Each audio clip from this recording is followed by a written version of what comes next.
What is going on, guys? Today I have another very special video for you. We are going to be talking about Alibaba stock, and Alibaba had over a 6% downward move here today, and we are going to be going over why the stock moved down so much. There's a little bit of news that came out that is overall not very good for the stock. We have talked about it in the past on this channel, how it is bad for China, basically in general. So we are going to jump into it and go over everything that we know that's going on right now with China. So I hope you enjoyed the video. If you do, make sure you drop a like down below. And if you want to see more videos like this one, make sure you hit that sub button. As I mentioned there in the intro, Alibaba is down over 6.5% here today. That is a $5 downward move. And the stock is now trading at $71.27. So absolutely getting crushed by the market and by some of the news that we're going to talk about in this video. But over the last 5 days, we did see Alibaba start to make a run up. So here on Thursday, we saw a big move up. On Friday, we saw it kind of trade sideways, a little bit down. And then on Monday, the stock gapped up with the rest of the market. The market was kind of showing signs of potentially going risk on, but overall that kind of fizzled a little bit on Tuesday, traded sideways. And then Wednesday, we have this huge downward move. Again, this is that 6% downward move. So overall on the week, we are down 1.34%. As I mentioned, we have seen relative weakness overall in the market. So here we have the S&P 500 SPY, and we are down 0.71% on the day. So a little bit of a downward move. Obviously, Alibaba got hurt a lot more than that. And just to show you, over the last 5 days, the market is actually up 5.55%, which is a huge move for 5 days. And we can see that it kind of follows a similar trend as Alibaba. We can see it spiked up on Thursday, traded sideways on Friday, saw a spike up on Monday. And then this is kind of where we see a little bit of differentiation. So on Tuesday, Alibaba was trading a little bit more down. The market spiked up. And then Wednesday, obviously, Alibaba had a huge downward move, and the market basically traded sideways. And like we saw, it traded down maybe 1%. So overall, there are discrepancies between Alibaba. Alibaba isn't just suffering from market weakness. There's bigger news to go along with it. And the news coming out of China is basically this. So Chinese stocks struggled today as fears mounted over the economy and growing COVID cases. So this is absolutely huge. Again, China has been one of the few countries that has continued to lock down over and over again. And we had just a few days ago, the Chinese government have an announcement basically talking about the party and how they see things moving forward. Xi Jinping talked about basically his vision for China, and he had a few very interesting comments. Let's go ahead and jump right into it. Earlier this week on Monday, Chinese stocks performed well after China's president Xi Jinping said at the Chinese Communist Party's National Congress that there would be a strong emphasis on making China more of a prominent technological player in the world. Obviously, this had a huge impact on stocks like Alibaba and other Chinese technology stocks who have been fined recently by the Chinese government. Overall, this is basically speaking to China and Xi Jinping having less focus on regulating a lot of these Chinese companies, but instead having a little bit more of a free market and allowing them to operate, within the laws, but also more freely without scrutiny. So obviously that had a huge effect on Alibaba early in the week and allowed, the stock to spike up with the rest of the market kind of being risk on. But here we have the reason that the stock has fallen here today. And that is Xi Jinping not only indicated that his COVID policies would continue, but also defended them. So he said, we have put people first and put lives first and upheld dynamic COVID zero without wavering. So this is one of the things that China has been way lacking on compared to the rest of the world. The rest of the world has lifted a lot of their lockdowns, kind of moved away from that mentality.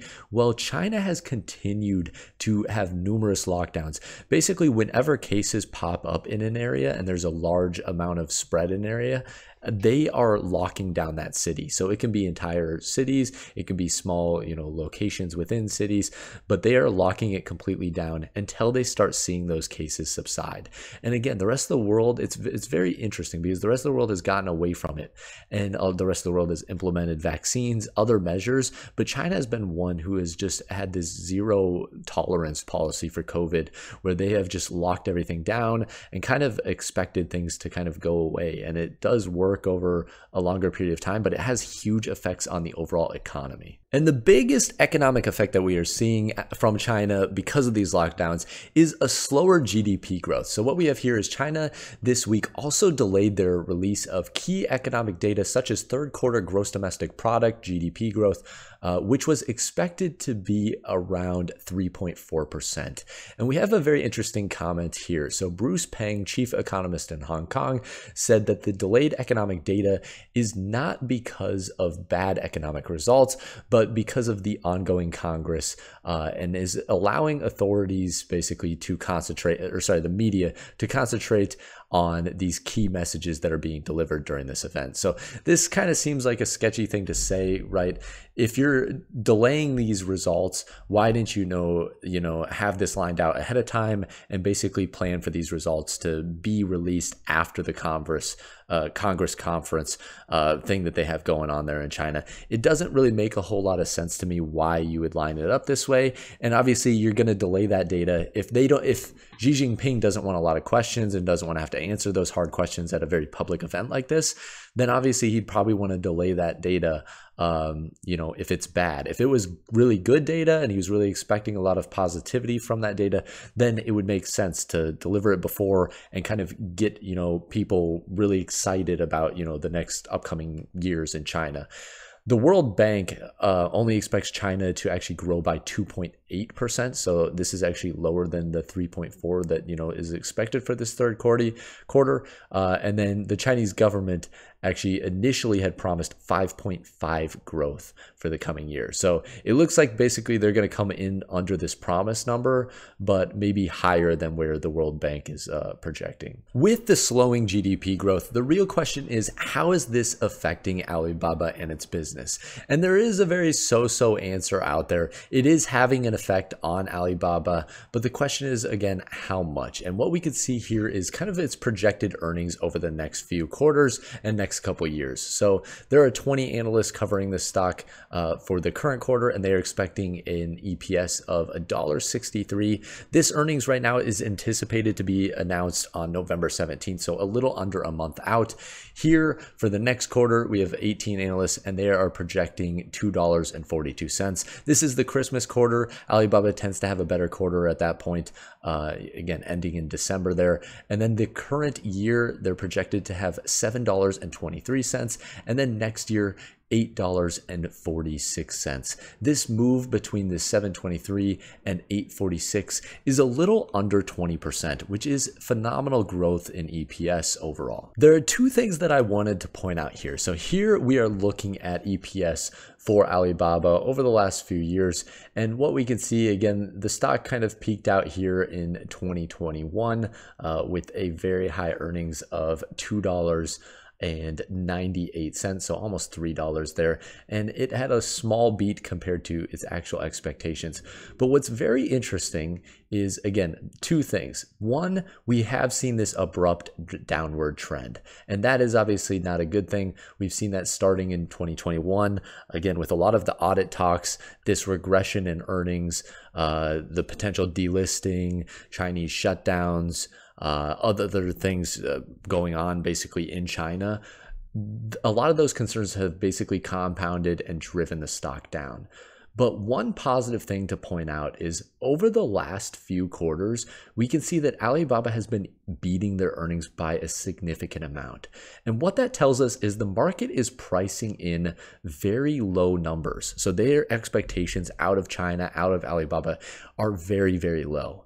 And with them beating a lot of these earnings, at some point in the future, a lot of investors are going to have to look at this and basically say, Alibaba continues to outperform what the market expects. And that'll eventually catch up to the stock price. And the stock price will start to reflect a lot of those numbers. So they need to keep turning this around and get these numbers back up. If they could get back up into the kind of $2 range, that would be absolutely massive for them, I believe. In my opinion, getting them back above this kind of 210 mark that we've seen happen, this 4 times, that would absolutely drive the stock price up in a massive way. In my opinion, we are starting to see China and Alibaba turn a corner. I think that they are starting to get to a point where a lot of the negativity is being completely priced in. And we see that with that last slide and the graph that we had there, where a lot of expectations are very, very low out of China.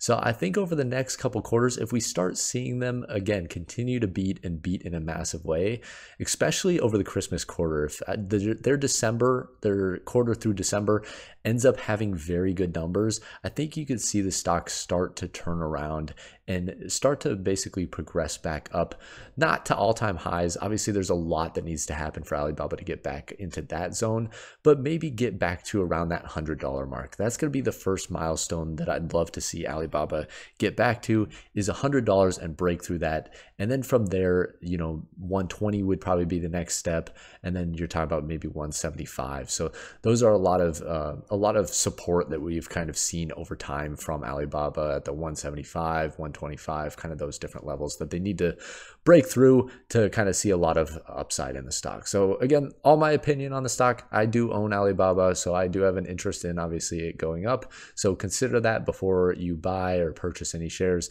Do your own research. Make sure you understand what you're investing into. There is a huge amount of risk in Alibaba, in my opinion.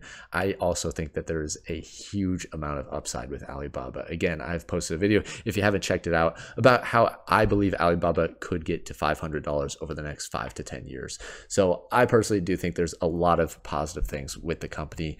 Again, all my opinion, make your own decisions. I hope you guys enjoyed the video. If you did, make sure you drop a like down below. And if you want to see more videos like this one, make sure you hit that sub button. And as always, guys, have a wonderful rest of your day.